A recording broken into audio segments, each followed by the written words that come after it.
মায়া বড় কঠিন জিনিস রে বন্ধু, মায়া যে বড়ই স্বার্থপর। একজন মরে মায়ার টানে, মায়ার মানুষ রাইখা প্রাণে, আরেকজনে লয় না রে খবর,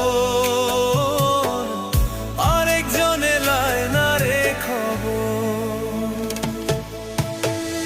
মায়া বড় কঠিন জিনিস রে